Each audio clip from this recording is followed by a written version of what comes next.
Halo, selamat datang di kelompok kami. Kali ini kita akan menjelaskan mengenai penyusunan perda di Aceh atau bisa disebut konun. Bagaimana sih proses penyusunannya? Selamat menyaksikan. Kali ini kita akan belajar mengenai beberapa hal. Pertama, sejarah Aceh dengan keistimewaan membuat dan menjalankan syariat Islam. Kedua, apa yang dimaksud dengan konun? 3. Siapa dan bagaimana konun ini dibuat? Dan yang keempat, sejak kapan konun ini diakui dan dijalankan? Terus tonton kita sampai akhir ya. Assalamualaikum warahmatullahi wabarakatuh. Terima kasih teman-teman dan dosen pengampu mata kuliah Proses Legislatif Indonesia, Ibu Antik Bintari, yang menyempatkan hadir pada kesempatan kali ini atau menonton video kelompok kami. Izinkan kami untuk membahas mengenai proses penyusunan perda di Aceh atau biasa disebut dengan konun. Sebelum itu, alangkah lebih baik kita berkenalan terlebih dahulu. Perkenalkan, nama saya Farhan Aziz dari kelas B NPM 20 dan rekan saya. Halo semua, perkenalkan nama saya Arya dari kelas B NPM 06.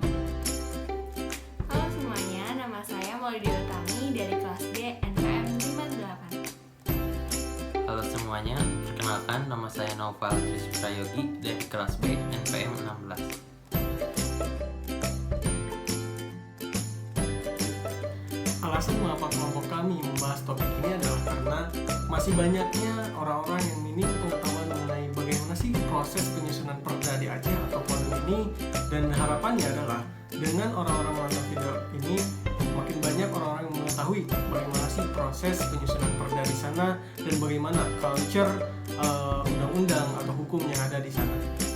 Baiklah, untuk mempersingkat waktu, izinkanlah kelompok kami untuk menyampaikan presentasi proses penyusunan perda di Aceh atau konun yang akan disampaikan oleh kawan saya, Naufal Tris Prayogi. Layar dan kesempatan saya persilakan. Terima kasih untuk moderator atas kesempatannya. Langsung saja kepada materi sejarah Aceh.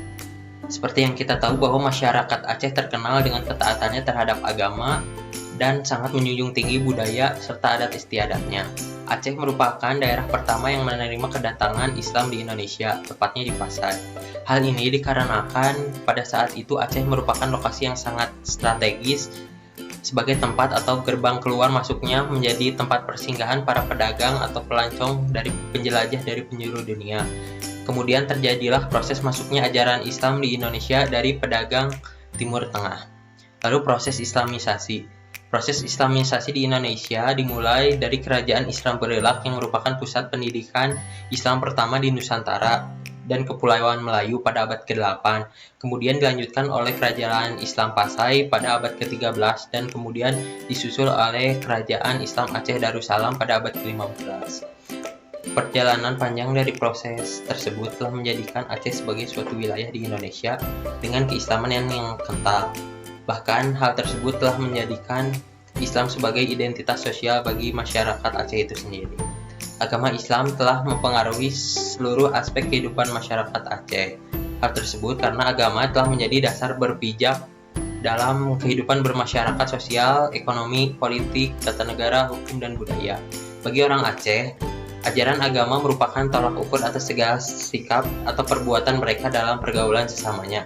Sikap dan pandangannya ada dari segala macam bentuk benar salah baik buruk dan segala macam bentuk penilaian selalu dikaitkan dengan ajaran agama Islam. Budaya dan adat Aceh tidak lain adalah norma itu Islam itu sendiri. Sebagai contoh, pelaksanaan sayam, suloh, ataupun pesijuk merupakan proses penyelesaian konflik berbasis budaya di Aceh yang sudah lama mengakar dalam masyarakat. Namun proses penyelesaian konflik tersebut sayangnya sudah banyak ditinggalkan oleh masyarakat Aceh. Lalu lanjut ke slide 2, Daerah Istimewa Aceh. Aceh memperoleh status daerah istimewa pada 26 Mei 1959. Dengan status tersebut, Aceh memiliki hak otonomi yang luas dalam bidang agama, adat, pendidikan sesuai dalam Undang-Undang Nomor 18 Tahun 1965 tentang pokok-pokok pemerintahan daerah. Hal tersebut dikarenakan Aceh merupakan daerah penyebaran Islam di wilayah Indonesia, dan di Aceh juga berdiri kerajaan Islam pertama. Lalu ada penerapan syariat Islam. Latar belakang penerapan syariat Islam.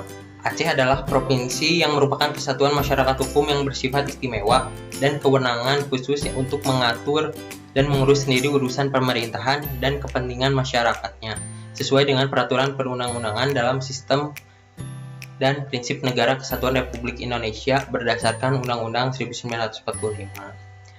Dasar hukum penerapan syariat Islam. Sebagai wilayah yang mendapat julukan Serambi Mekah, kehidupan masyarakat Aceh mendasarkan pada syariat Islam. Sendi-sendi kehidupan yang bernafaskan Islam tercermin dalam peraturan daerah yang mengikuti aturan Islam. Hal ini berkenaan dengan dikeluarkannya Undang-Undang Nomor 22 Tahun 1999 tentang otonomi daerah yang membuat beberapa daerah menerapkan syariat Islam tidak terkecuali Aceh itu sendiri. Pro kontra dan pelaksanaannya. Pro kontra penerapan syariat Islam di Aceh tidak semudah seperti apa yang dibayangkan. Salah satunya karena masih adanya kontroversi di kalangan masyarakat Aceh itu sendiri. Perbedaan pendapat tentang penerapan syariat Islam terfragmentasi dalam dua pandangan, yaitu kalangan moderat yang berpendapat bahwa syariat Islam tidak perlu diformalisasikan, sedangkan kalangan konservatif melihat bahwa syariat Islam mutlak harus diformalisasikan. Pelaksanaan syariat Islam diatur dalam Peraturan Daerah Provinsi Daerah Perda atau Konun Istimewa Aceh Nomor 5 Tahun 2000 tentang pelaksanaan syariat Islam. Dalam bab 2, tujuan dan fungsi pasal 2 ayat 2 disebutkan bahwa keberadaan agama lain di luar agama Islam tetap diakui di daerah ini. Pemeluknya dapat menjalankan ajaran agamanya masing-masing. Syariat Islam yang dicanangkan berlaku di bumi Aceh pada tanggal 1 Muharram 1423 Hijriah adalah syariat Islam secara kafah atau menyeluruh sempurna. Penyebutan kata-kata kafah dianggap perlu dan penting secara politis karena akan menentukan bagaimana peranan dan keterlibatan negara dalam upaya pelaksanaan syariat Islam di Aceh. Dengan demikian, terlaksananya syariat Islam di Aceh bukan hanya urusan pribadi pemeluk agama Islam, tetapi telah menjadi tugas dan tanggung jawab negara. Dikembalikan lagi kepada moderator. Terima kasih kepada Naufal yang telah menyampaikan materinya mengenai sejarah singkat keistimewaan Aceh. Kenapa Aceh diberikan otonomi khusus? Berikut dengan bagaimana sih proses penerapan syariat Islam di Aceh sana. Selanjutnya ada pemateri selanjutnya yang akan menyampaikan hasil diskusi kami, yaitu Lydia. Kepada Lydia, layar dan kesempatan saya persilakan. Baik, terima kasih moderator atas kesempatannya. Selanjutnya saya akan membahas tentang apa itu konun. Konun adalah peraturan untuk melaksanakan otonomi khusus dalam hal yang menjadi kewenangan Provinsi Nanggru Aceh Darussalam. Istilah konun jika ditinjau pada historisnya berhubungan dengan adanya pengaruh dari budaya Arab dan kehadiran Islam dan penggunaan bahasa Arab Melayu di Nusantara. Dahulu, konun merupakan aturan yang dibuat dan diperlukan oleh seorang sultan dalam wilayah kekuasaannya yang bersumber pada hukum Islam. Sedangkan untuk saat ini, konun digunakan untuk peraturan daerah yang menjadi peraturan pelaksanaan langsung untuk undang-undang dalam rangka otonomi khusus di Provinsi Nanggru Aceh Darussalam. Konun berisi aturan-aturan syariat Islam yang menjadi kekhususan dari Nanggru Aceh Darussalam yang membedakan dengan daerah lain yang aturan-aturan dalam peraturan daerahnya tidak harus berlandaskan dengan ajaran-ajaran Islam. Selanjutnya ada ketentuan dan aturan. Ketentuan konun diatur dalam Undang-Undang Nomor 11 Tahun 2006 tentang Pemerintahan Aceh pada pasal 1 ayat 21 dan 22. Aturan-aturan konun berisikan tentang aturan-aturan hukum, tentang hukum acara material dan formil di Mahkamah Syariah. Kedudukan konun dalam hierarki peraturan perundang-undangan dipersamakan dengan perda di daerah lainnya berdasarkan ketentuan Undang-Undang Nomor 12 Tahun 2011. Selanjutnya produk hukum. Produk hukum konun harus memenuhi syarat-syarat yang harus dipenuhi oleh pemerintah Aceh yang tidak boleh bertentangan dengan akidah, syariah, dan juga akhlak. Lalu untuk materi muatan konun meliputi pertama pengaturan tentang penyelenggaraan pemerintah Aceh, pengaturan tentang hal yang berkaitan dengan kondisi khusus daerah dan kewenangan khusus Aceh yang bersifat istimewa, pengaturan tentang penyelenggaraan tugas pembantuan, dan penjabaran lebih lanjut tentang peraturan perundang-undangan. Selanjutnya saya kembalikan kepada moderator. Terima kasih kepada Lydia yang telah menyampaikan materinya mengenai konun itu apa, aturannya seperti apa, dan yang terakhir adalah bagaimana sih produk hukum yang dihasilkan dari konon itu sendiri. Selanjutnya materi akan disampaikan oleh saya sendiri. Baik, selanjutnya saya akan menjelaskan mengenai siapa yang membuat aturan atau undang-undang atau perda, kemudian tugas dan fungsinya seperti apa. Nah, yang pertama, di desa di Provinsi Nangro Aceh Darussalam disebut dengan Gampong. Gampong ini dipimpin oleh seorang kecik. Tapi dalam pemerintahannya tidak hanya ada kecik saja, tapi juga ada pembantu penyelenggara yang lain, seperti ada Tengku Imam Munasah beserta dan perangkat Gampong, dan yang terakhir ada Tuhaput Gampong atau bisa disebut Dewan Legislasi yang ada di Aceh. Kemudian pemerintah Gampong ini berperan dalam penyelenggaraan pemerintahan. Di next selanjutnya ada tugas dan fungsi Tuhaput ditegaskan atau diatur dalam pasal 34 ayat 1 Kanun Kabupaten Aceh Besar nomor 8 tahun 2004. Tugas yang pertama yaitu ada legislasi, di mana Tuhaput ini membahas atau merumuskan dan memberikan persetujuan terhadap penetapan kecik terhadap Risam Gampong atau aturan yang dibuat.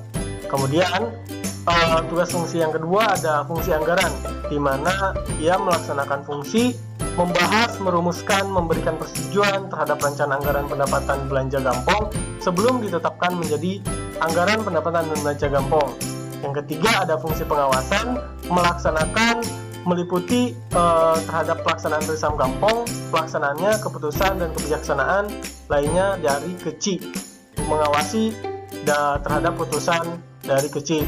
Yang terakhir yaitu menampung dan menyalurkan aspirasi masyarakat kepada pemerintah Gampong. Itu saja yang dapat saya sampaikan. Terima kasih dan mohon maaf atas segala kekurangannya. Lanjut. Itulah materi mengenai siapa yang membuat konon, tugas dan fungsinya seperti apa, kemudian ada mengapa di Aceh disebut dengan Gampong. Untuk selanjutnya materi akan disampaikan oleh rekan saya yaitu Arya. Layar dan tempat saya persilakan. Terima kasih moderator atas kesempatan yang telah diberikan. Di sini saya akan membahas proses pembentukan konon Aceh. Tahap pertama yaitu tahap perencanaan pembentukan konon. Awal perencanaan penyusunan konon dilakukan berdasarkan program legislasi Aceh disingkat Prolega dan program legislasi kabupaten kota disingkat Proleg. Prolega atau Proleg disusun oleh Panitia Legislasi Dewan Perwakilan Rakyat Aceh atau Dewan Perwakilan Rakyat Kabupaten Kota melalui koordinasi dengan pemerintah Aceh, pemerintah kabupaten atau kota. Hasil koordinasi penyusunan Prolega atau Proleg ditetapkan dengan keputusan DPRA atau DPRK setelah mendapat persetujuan bersama gubernur, bupati, wali kota. Tahap kedua ialah penyiapan pembentukan konon. Yang pertama adalah kewenangan pembentukan konon. DPRA dan DPRK memegang kewenangan bentuk konon Aceh bersama gubernur, bupati, wali kota. Konon Aceh disahkan oleh gubernur, bupati, wali kota setelah mendapat persetujuan bersama dengan DPRA atau DPRK. Yang kedua ialah penyiapan rancangan konon dari gubernur, bupati, wali kota. Satuan Kerja Perangkat Daerah atau SKPD dapat menjadi pemrakarsa dalam mempersiapkan pra-rancangan konon. Selanjutnya, Kepala SKPD dapat membentuk tim untuk menyusun pra-rancangan konon. Setelah pra-rancangan selesai, lalu diserahkan kepada Sekretaris Daerah. Dilakukan harmonisasi dan sinkronisasi. Penyiapan rancangan konon inisiatif dari DPRA atau DPRK. Rancangan konon dapat disampaikan oleh anggota komisi gabungan atau panitia legislasi DPRA atau DPRK yang sekurang-kurangnya diajukan oleh 5 orang anggota sebagai pemrakarsa yang berasal dari 2 fraksi atau lebih. Pemrakarsa harus menyusun naskah akademik dan dapat membentuk tim untuk menyusun pra-rancangan konon. Untuk ketentuan lebih lanjut mengenai tata cara mempersiapkan rancangan konon diatur dalam peraturan tata tertib DPRA atau DPRK. Tahapan ketiga ialah partisipasi masyarakat. Setiap tahapan penyiapan dan pembahasan konon harus menjamin adanya ruang partisipasi publik. Masyarakat berhak memberikan masukan secara lisan atau tulisan dalam rangka penyiapan dan pembahasan rancangan konon. Adapun mekanisme pelibatan dan partisipasi masyarakat, pelaksanaannya dapat dilakukan antara lain melalui forum seminar, prakarya, rapat dengan pendapat, dan bentuk-bentuk penjaringan aspirasi publik lainnya.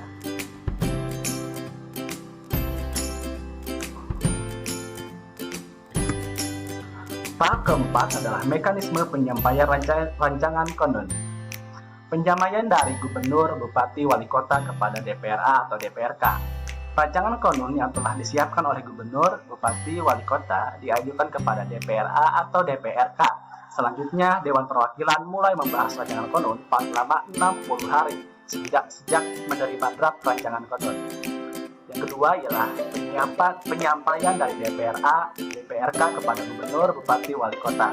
Rancangan konon yang disiapkan oleh DPRA atau DPRK diajukan kepada gubernur, bupati, wali kota. Selanjutnya gubernur, bupati, wali kota mulai membahas rancangan konon paling lama 60 hari sejak menerima draft rancangan konon. Tahap kelima ialah pembahasan rancangan konon di DPRA atau di DPRK. Pembahasan rancangan konon dilakukan oleh DPRA atau DPRK bersama gubernur, bupati, wali kota. Membahas bersama dilakukan melalui tingkatan pembicaraan yang dilakukan dalam rapat komisi, rapat gabungan komisi, rapat panitia legislasi, dan panitia khusus. Dan terakhir ialah rapat paripurna DPRA atau DPRK. Tahap terakhir yang tahap keenam yaitu pengesahan rancangan konon. Rancangan konon yang telah disetujui bersama oleh DPRA, DPRK, dan gubernur, bupati, wali kota disampaikan oleh pimpinan DPRA atau DPRK kepada gubernur, bupati, wali kota untuk disahkan menjadi konon. Rancangan konon ditetapkan oleh gubernur, bupati, wali kota dengan membubuhkan tanda tangan dalam jangka waktu paling lama 30 hari sejak rancangan konon disetujui. Apabila rancangan konon tidak ditandatangani dalam kurun waktu paling lama 30 hari sejak rancangan konon disetujui bersama, maka rancangan konon tersebut sah dan dimasukkan ke dalam lembaran daerah. Terima kasih kepada Arya yang telah menyampaikan materi mengenai proses pembentukan konon di Aceh. Untuk selanjutnya, ada penyampaian materi dari kawan saya juga, yaitu Lydia. Untuk layar dan kesempatan, saya persilakan. Baik, terima kasih moderator. Selanjutnya, saya akan membahas tentang kronologi singkat berlakunya konon. Hal ini berkenaan dengan dikeluarkannya Undang-Undang Nomor 22 Tahun 1999 tentang otonomi daerah yang membuat beberapa daerah menerapkan syariat Islam tidak terkecuali Aceh itu sendiri. Lalu, istilah syariat Islam ditemukan dalam Undang-Undang Nomor 44 Tahun 1999 tentang keistimewaan Aceh, Pasal 3 dan 4 yang secara jelas menyatakan bahwa apa yang telah didapatkan oleh Aceh merupakan suatu pengakuan pemerintahan pusat. Lalu kehadiran Undang-Undang Nomor 18 Tahun 2001 tentang otonomi khusus memperkuat kesempatan yang lebih luas untuk mengatur dan mengurus rumah tangga Aceh. Oleh karena itu, dengan bermodalkan undang-undang terkait otonomi khusus dan undang-undang terkait keistimewaan Aceh, penerapan syariat Islam melalui peraturan perundang-undangan konon dapat diakui selama tidak bertentangan dengan Pancasila dan Undang-Undang 1945. Konon Aceh Nomor 18 Tahun 2001 terkait otonomi khusus bagi Provinsi Daerah Istimewa Aceh sebagai Provinsi Nanggro Aceh Darussalam disahkan pertama kali pada tanggal 9 Agustus 2001. Selanjutnya saya kembalikan kepada moderator. Terima kasih kepada Lydia yang telah menyampaikan materinya mengenai sejak kapan sih konon atau perda di Aceh ini diakui dan diberlakukan di Aceh. Untuk pemateri terakhir akan disampaikan oleh kawan saya, Naufal, yang akan membahas mengenai alasan pembentukan konon dan juga contoh produk dari konon itu sendiri. Untuk layar dan tempat, kami persilakan. Terima kasih untuk moderator. Di sini saya akan memaparkan alasan konon ini dibentuk. Bahwa untuk mewujudkan pembangunan hukum dan tertib pemerintahan di Aceh, maka diperlukan pembentukan peraturan perundang-undangan sejak perencanaan sampai dengan undang-undangannya. Untuk mengimplementasikan Undang-Undang Nomor 11 Tahun 2006 dan peraturan perundang-undangan lainnya, perlu dibentuk konon yang berkualitas dan partisipatif dengan berbagai persyaratan yang berkaitan dengan sistem, asas, tata cara penyiapan dan pembahasan, teknik penyusunan maupun pemberlakuannya. Lalu contoh produk hukum konon. Sebagai contoh dapat dilihat dengan adanya beberapa peraturan pemerintah daerah yang didasarkan pada ajaran Islam, misalkan di Aceh. Pada hari Jumat, sewaktu sholat Jumat dilaksanakan, maka semua usaha, kantor, dan kegiatan yang ada di Aceh harus dihentikan.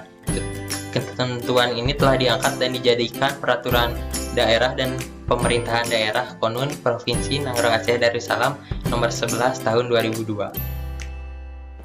Demikianlah pemaparan dari kelompok kami mengenai proses penyusunan perda di Aceh atau bisa disebut Konun. Sekaligus menutup pemaparan video dari kelompok kami. Mohon maaf bila ada kesalahan. Wassalamualaikum warahmatullahi wabarakatuh. Tetap jaga kesehatan ya teman-teman.